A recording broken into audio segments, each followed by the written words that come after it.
Vamos começar, não quando eu nasci, em 48, mas quando eu entrei para a pré-primária, chamava-se infantil, hoje é o pré-escolar. Não havia pré-escolar em Portugal. Portanto, eu era privilegiado. Foi uma grande diferença que a democracia fez, e foi tardia, mas foi no tempo do primeiro-ministro António Guterres, foi alargar o pré-escolar de forma a cobrir progressivamente mais crianças portuguesas. Não acabou com as diferenças, ainda persistem, mas na altura era um escândalo, e quando eu fui aluno era um escândalo brutal, porque éramos muito poucos os que tínhamos esse luxo que era o pré-escolar. Depois, quando eu fui para a escola primária, o ensino obrigatório, a escolaridade era de 3 anos para rapazes e raparigas. 3 anos. Quando eu comecei na escola primária. Só aumentou para 4 anos para os rapazes, vejam bem, como o tempo eram outros, em 1957. Tinha 8, 9 anos. Não tinha acabado ainda o chamado primário, o primeiro ciclo do básico. As raparigas continuavam em 3 anos, ao fim do qual saíam para trabalhar, saíam para fazer aquilo que a família determinava ou não determinava, e o que podiam fazer, nos sítios de acordo com a situação económica. Os rapazes tinham 4 anos. Só passou a ser 4 anos para raparigas no início dos anos 60. Já eu estava no liceu. O que significa que para o liceu passava uma minoria das minorias. A lição, a principal razão do progresso dos povos é a educação. É evidente que não é só a educação, é a educação e a saúde. Porque naquela altura a mortalidade infantil era tão elevada à nascença, e no período imediatamente a seguir à nascença, que logo aí ficava uma diferença entre pobres e ricos. Nos pobres morria-se de mortalidade infantil de uma forma impressionante. No campo, muito mais do que nas cidades. Nas cidades, nos mais pobres do que nos mais ricos. São 2 lições que eu aprendi logo desde o início da minha vida.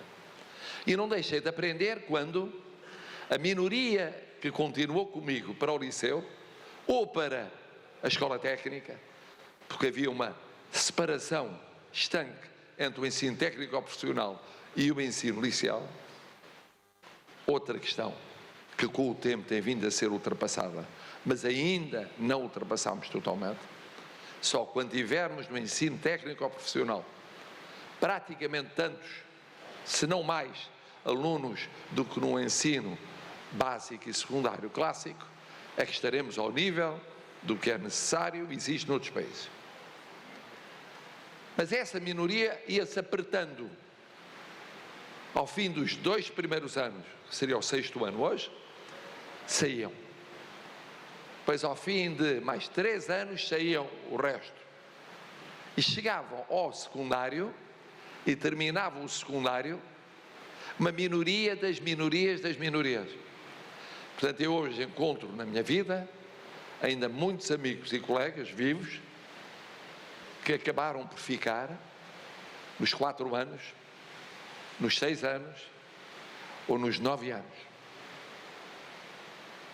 E entravam nas universidades, porque não havia politécnicos, só havia, portanto, um ensino universitário muito restrito e com poucas universidades. Havia universidades em Coimbra, em Lisboa 2 e no Porto. Não havia universidades no interior. Não havia politécnicos. E, portanto, aquilo que entrava no ensino dito superior, que era universitário, era uma minoria das minorias, da qual chegava ao fim do curso ainda uma maior minoria. Este era o retrato do país quando eu acabei a minha universidade em 1971. Quer dizer, há 51 anos, Portugal tinha, entretanto, tinha aumentado a escolaridade obrigatória para 6 anos, mas não estava cumprida. Aumentou para 6 anos em meados dos anos 60. O fundamental para o progresso das sociedades é o elemento humano. Faz a diferença, o conhecimento. Isso exige vida, saúde, exige educação. Exige educação com igualdade. E não educação com desigualdade. E por aqui caminhamos para outra lição. Não havia nada no interior. Só no fim da ditadura é que foram criados os politécnicos e se previu a criação de novas universidades. E aqui temos um problema que ainda não está ultrapassado entre nós, que se chama coesão territorial. Isto é, melhorou-se, mas o que acontece é que ainda hoje, em muitos casos, aquilo que trava o desenvolvimento de partes do território do continente português é falta de educação. Conhecem exemplos, Lourém, apesar de tudo, é interior não profundo, está próximo de um polo de atração mundial que é Fátima. Agora pensem no Baixo Alentejo, que morreu junto à fronteira com a Espanha.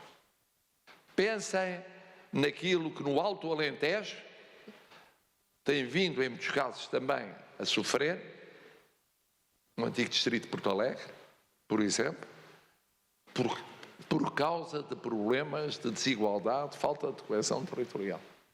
Pensem nas beiras interior mais interior, naqueles casos em que não pôde acompanhar, apesar de haver a Universidade da Beira Interior, apesar de haver politécnicos que foram fundamentais, não conseguiu acompanhar. Com a democracia surgiram novas universidades, surgiram novos politécnicos. Com a democracia, a escolaridade passou para 9 anos, depois para 12 anos. Com a democracia, ampliou-se o acesso ao ensino superior. Isso é uma diferença em relação à ditadura brutal. Brutal. Isto foi feito em 3 décadas, 4 décadas. Não chegou a 5 décadas porque o arranque foi relativamente lento. Mas temos a noção que esse é um desafio do futuro. Não está a ganho. Não está a ganho. É preciso melhor educação pré-escolar, é preciso melhor básico, é preciso melhor secundário, é preciso melhor superior, é preciso que ele esteja repartido de forma mais igualitária. É uma lição. E que eu aprendi vendo aquilo que se passava com a maioria esmagadora dos meus contemporâneos. Mas depois tinha eu um bocadinho a vossa idade, mais coisa, menos coisa, uma parte de Portugal votou com os pés, emigrando. Nos anos 60 e no começo dos anos 70, 1/10 do país saiu emigrando. 1 milhão, mais de 1 milhão. Entretanto, tinha-se vivido e vivia-se durante 14 anos, se viveu em 3 frentes: Guiné, Angola, primeiro Angola, depois Moçambique e Guiné. Viveu-se um período de mobilização dos homens para a guerra.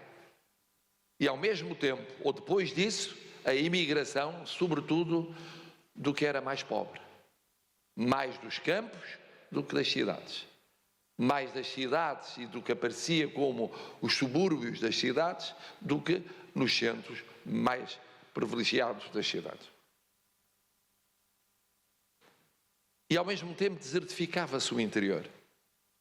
No começo dos anos 70 começa a haver migrações do interior para o litoral, crescendo a área metropolitana de Lisboa e Mancha de Óleo e depois crescendo o litoral um pouco, a Mancha de Óleo também. E isto mudou o país. Mudou o país porque muitos dos mais jovens e mais dinâmicos partiram. Mudou o país, levaram famílias atrás. Mudou o país porque a guerra obrigou as mulheres a trabalharem para substituírem os homens. As mulheres passaram a ter no comércio, na indústria, nos serviços, funções para substituir a mão de obra masculina. Isso foi transformando o país. E ao modificar socialmente o país, modificou politicamente o país. Progressivamente, à medida que a ditadura ia caindo, iam subindo três aspirações. Uma, pôr fim à guerra. Parecia uma condição fundamental para desbloquear uma situação que parecia interminável. A outra, abrir liberdade, escolhas de caminhos, democracia em Portugal. A terceira, desenvolver mais o país. E então surgiram aqueles 3Ds de que se falava muito e que eram vividos de forma diferente, não eram da mesma maneira. Havia os que viviam isso com uma perspectiva mais conservadora, outras menos conservadora, pertencendo a vários partidos com histórias diferentes e lutas diferentes e percursos diferentes, ou que já existiam, ou que estavam a criar, ou movimentos que se formavam. E o país mudava. A Igreja Católica, que tinha sido muito próxima do regime, começava a ter movimentos contrários ao regime. As Forças Armadas, que tinham apoiado o regime, começavam a ter movimentos progressivamente contrários ao regime. Além disso, as forças sociais também mudavam, progressivamente. É outra lição, que é a seguinte: quando as realidades políticas não acompanham a mudança dos tempos, o que muda não são os tempos, são as realidades políticas. É mais fácil o povo mudar de soluções políticas do que a política mudar de povo. É uma lição fundamental.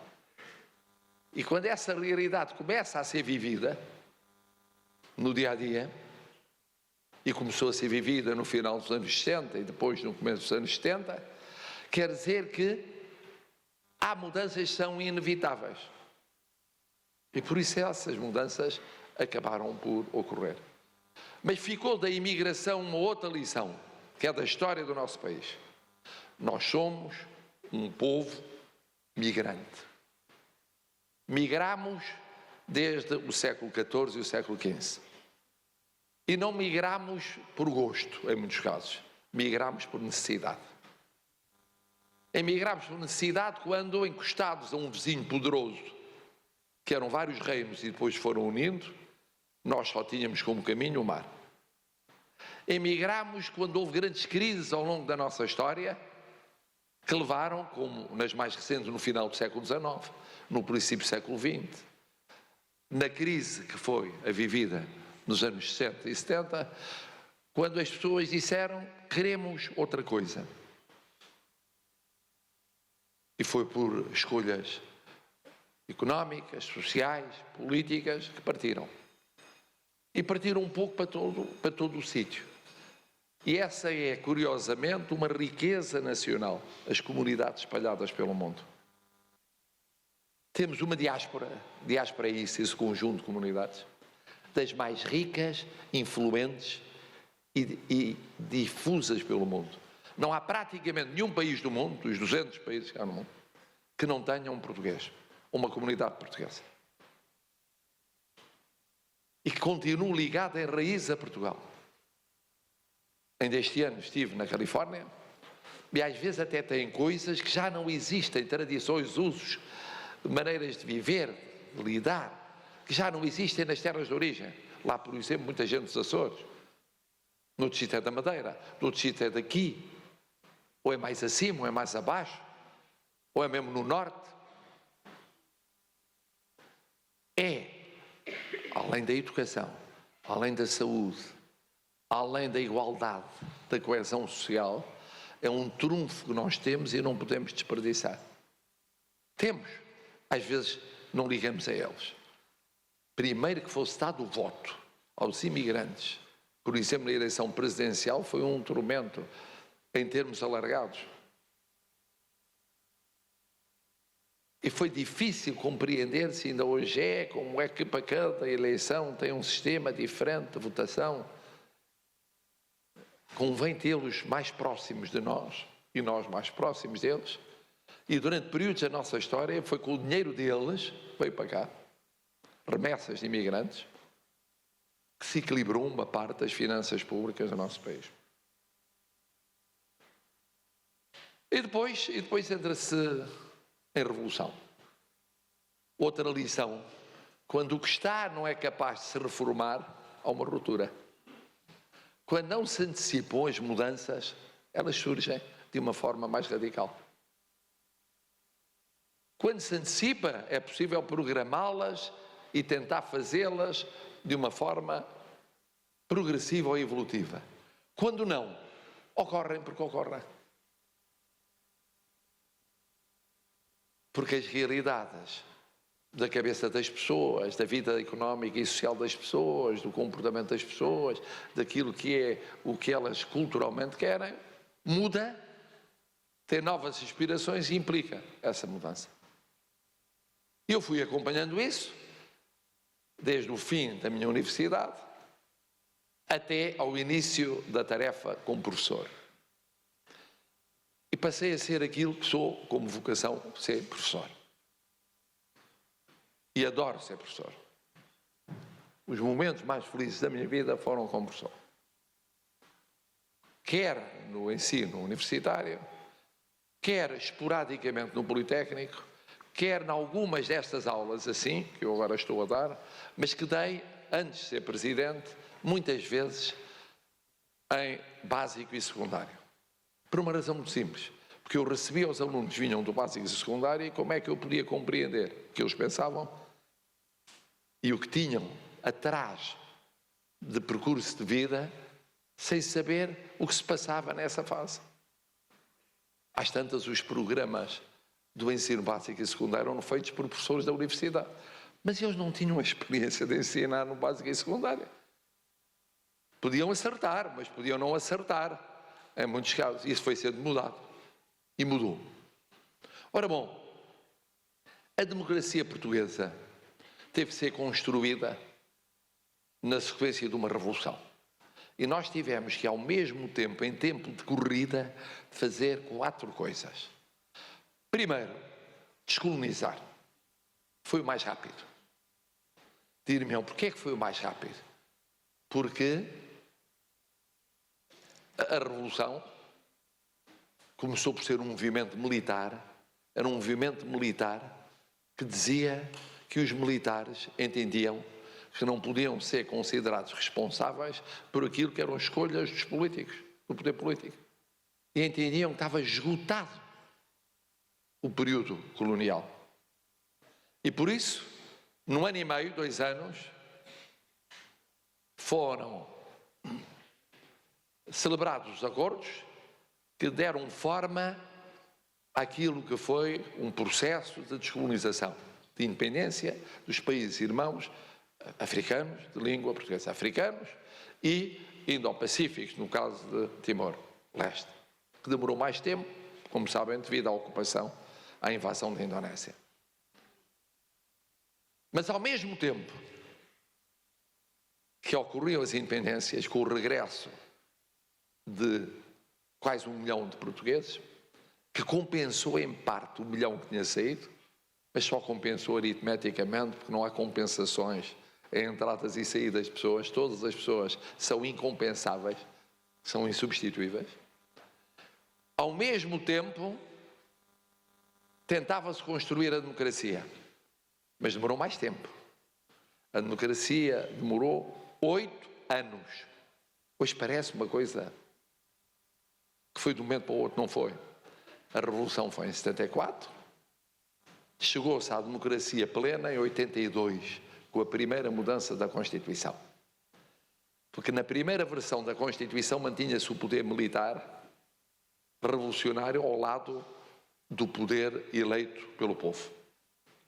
O Presidente da República era Presidente do Conselho da Revolução, o Presidente do Conselho da Revolução era o Tribunal Constitucional.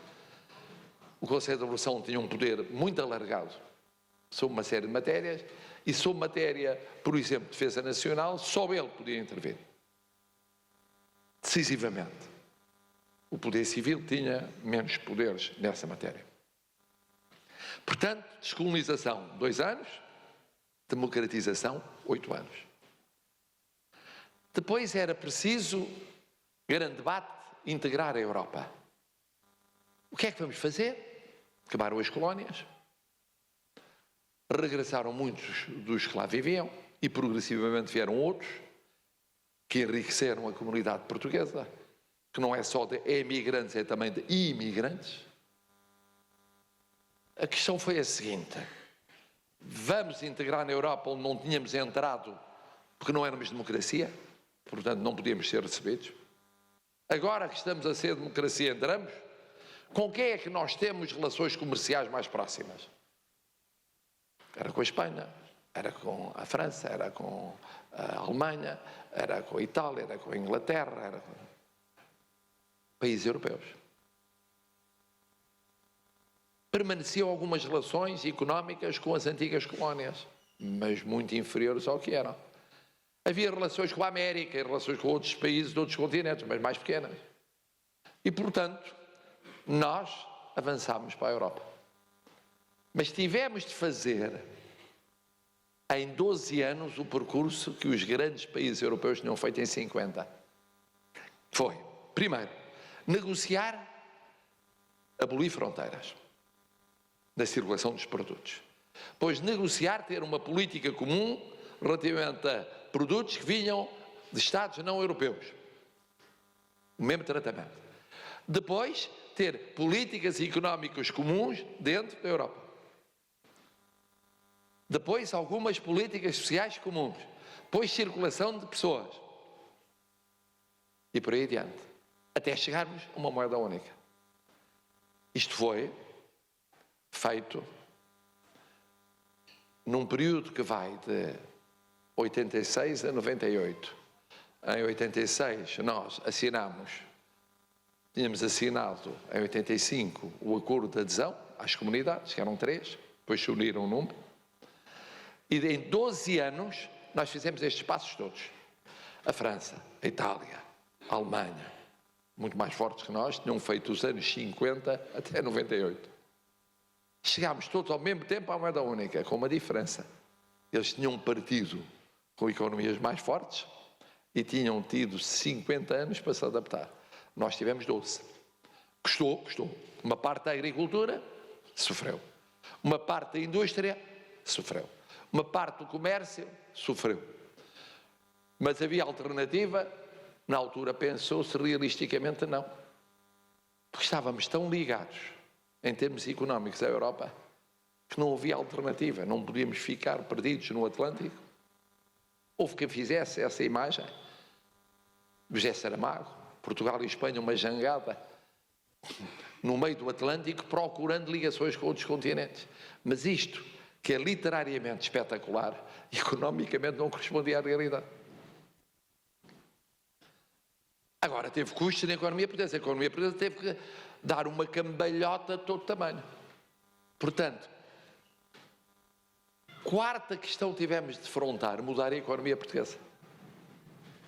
Portanto, isto foi feito praticamente tudo em menos de 20 anos. Descolonizar.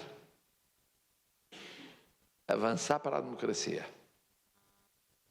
Entrar na Europa e mudar a economia.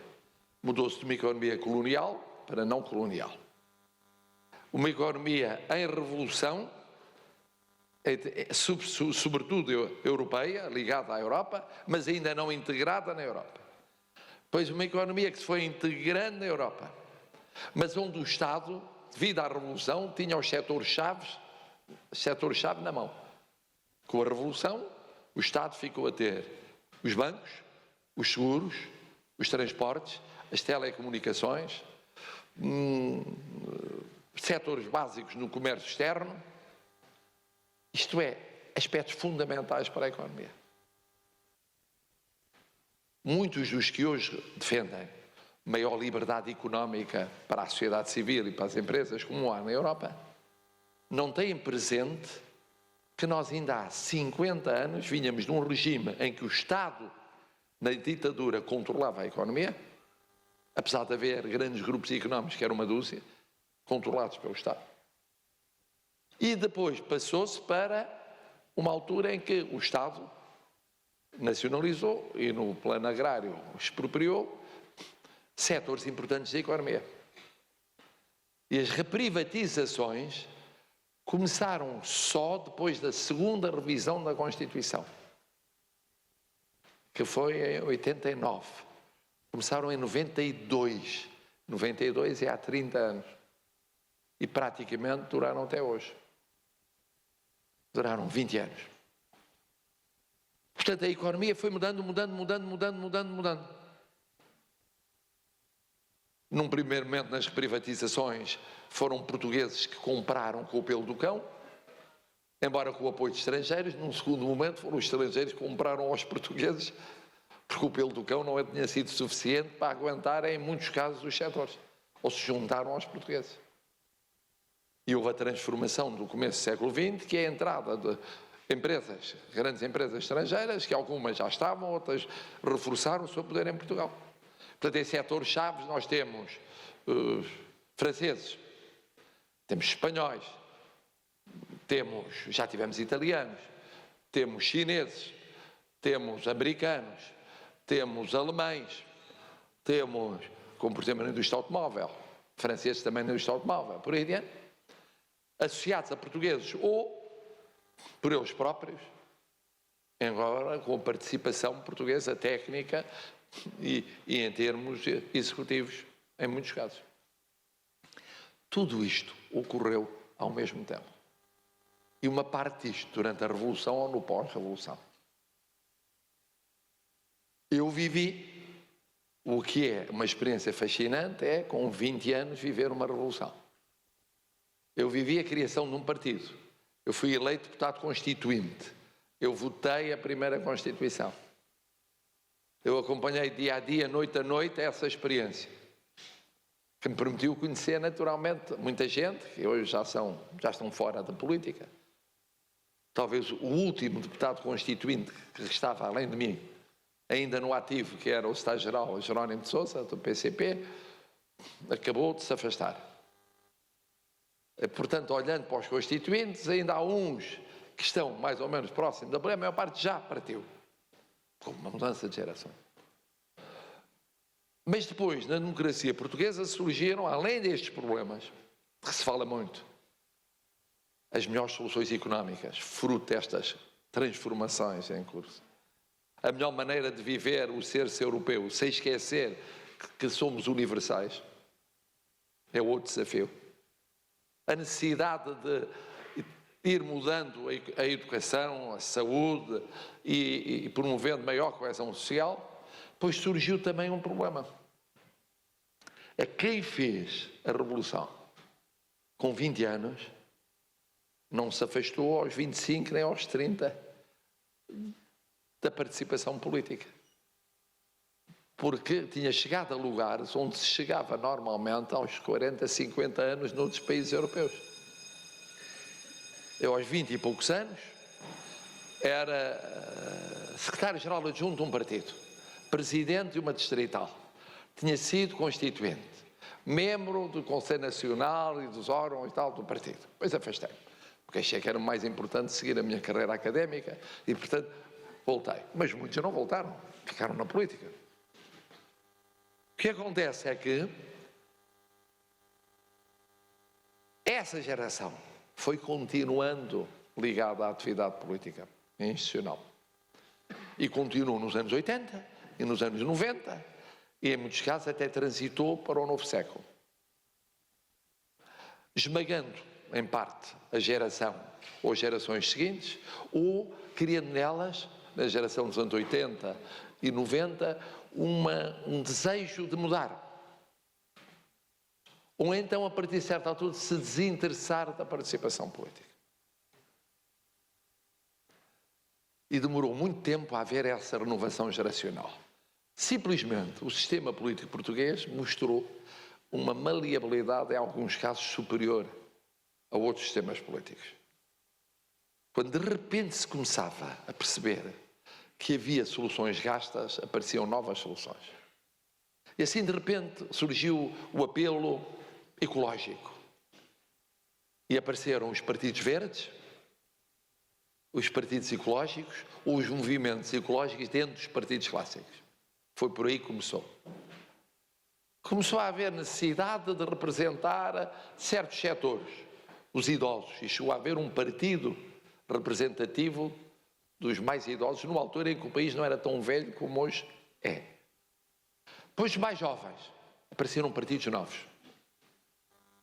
Partidos que queriam renovar, e surgiu um que vinha dos partidos clássicos, queria renovar, o PRD, e que depois acabou por forçar a mudança nos partidos principais, e surgiram partidos novos, ficaram mesmo novos, atuantes. Foi o caso do Bloco de Esquerda, quando unificou vários movimentos na esquerda radical. Foi o caso, mais recentemente, da Iniciativa Liberal ou do Chega à direita. Fora outros partidos ou movimentos que vão surgindo. Entretanto, para o poder local, começava a haver candidaturas independentes. Isso, ironicamente, foi uma espécie de válvula de escape, umas vezes melhor, outras vezes pior, válvula de escape do sistema político português. Criando novas maneiras de preencher os vazios. A política tem horror ao vazio. São definitivas, nada é definitivo. Os partidos também nascem, crescem e morrem, como outras instituições. Se não são capazes de se adaptar, acontece-lhes isso. Os sindicatos também. Muitos dos sindicatos aparecidos nos últimos anos não se integraram em nenhuma confederação sindical. São movimentos diferentes. A sociedade tem uma dinâmica diferente que está a ocorrer. Estamos agora perante esses outros desafios. Primeiro, envelhecimento da sociedade portuguesa. Continua a envelhecer. Segundo, necessidade do sistema político se ajustar permanentemente. Já não pode funcionar no tempo do digital como funcionava. Do sistema social e económico se ajustar. E depois, dois grandes desafios a que não escapamos. Um, estamos a ver as consequências, alterações climáticas. É o problema das consequências das alterações climáticas, por exemplo, na transição energética. E Portugal percebeu bem. Por uma vez antecipámos-nos e avançámos para as renováveis. Mais do que a maior parte da Europa e a maior parte do mundo. Fizemos bem, temos de fazer mais. E ao mesmo tempo avançámos para o digital. Temos uma aptidão para o digital. Essas são vias fundamentais de transformação da sociedade portuguesa.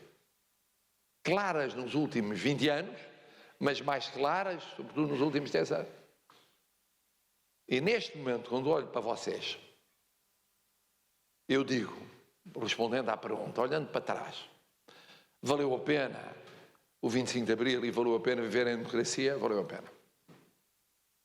Só quem não viveu em ditadura é que pode ter dúvidas sobre isso. As coisas mais básicas têm a ver com a liberdade. Existe a democracia, mal ou bem, mas existe até a liberdade de conquistar tudo. Em ditadura não há, por definição. E por isso as ditaduras perante as pandemias reagem mal.